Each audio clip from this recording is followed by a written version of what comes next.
The news broke on Twitter yesterday about an advertising campaign run by a group called GoVeganWorld on Dublin bus, which has provoked a lot of anger amongst farmers, and rightfully so, many of whom have contacted Crag this morning.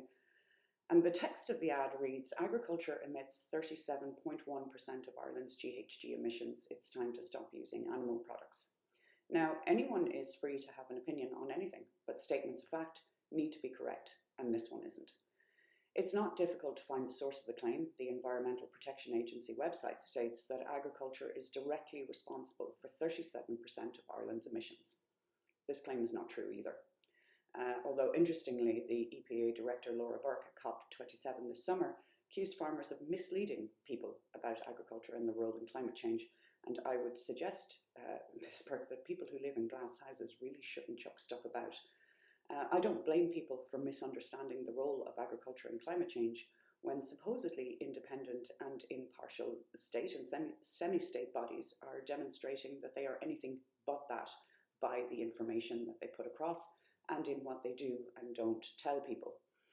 In the first instance, and there is really no way that the EPA is not aware of this, there is no system of measurement for agricultural emissions. There is a system of estimation.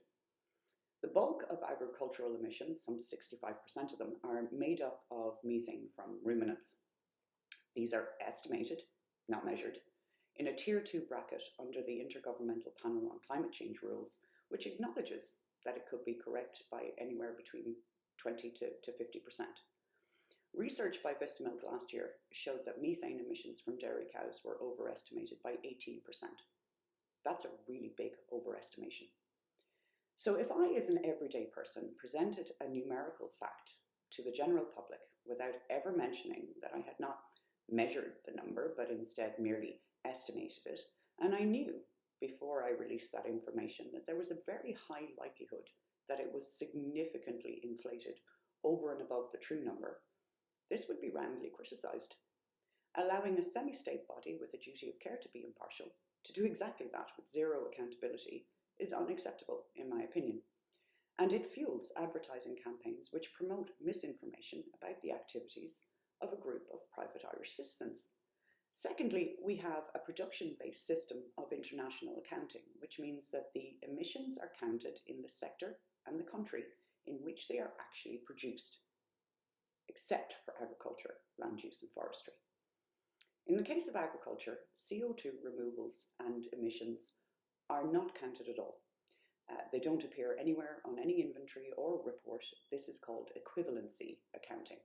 Effectively, CO2 removals by agriculture are balanced out against the eventual emissions that actually take place in other sectors.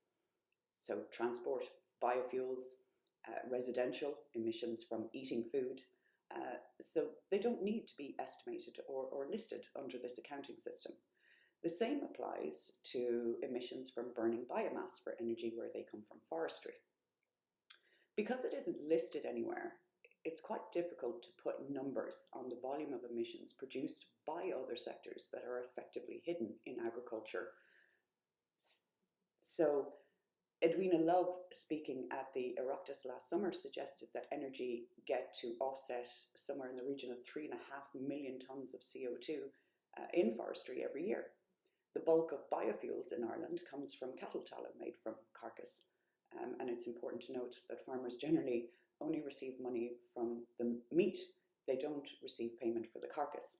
So transport gets to avail of a cheap source of biofuels. They get the profits and we get the emissions. I don't agree that it's correct for the EPA to state as a matter of fact that agriculture is directly responsible for 37% of Ireland's emissions, when they know for a certainty that they are including emissions that don't actually exist because they're overestimating them and we never made those emissions at all. I don't agree that it is correct for the EPA to assign a percentage figure in this manner when they know that there are emissions that are being made and produced by energy and transport that are not counted at all. And if those emissions from energy and transport were counted, it would change that percentage number dramatically. And I don't agree that it's correct for the EPA to talk about Ireland's emissions when only some sectors in Ireland are included in that summation. In my opinion, that's what's really misleading here. The information provided to the general public by the EPA doesn't reflect the true picture and seeks to give the impression of a fair system of measurement and comparison, which doesn't exist.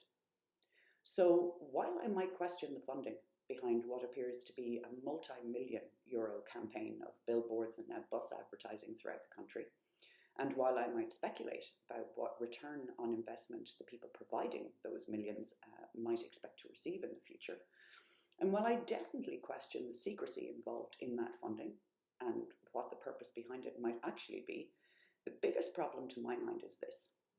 The thing that empowers an anti-farming organisation to plaster an incorrect statement of fact on the side of a Dublin bus is because that is what the EPA tells people is true, and it simply isn't.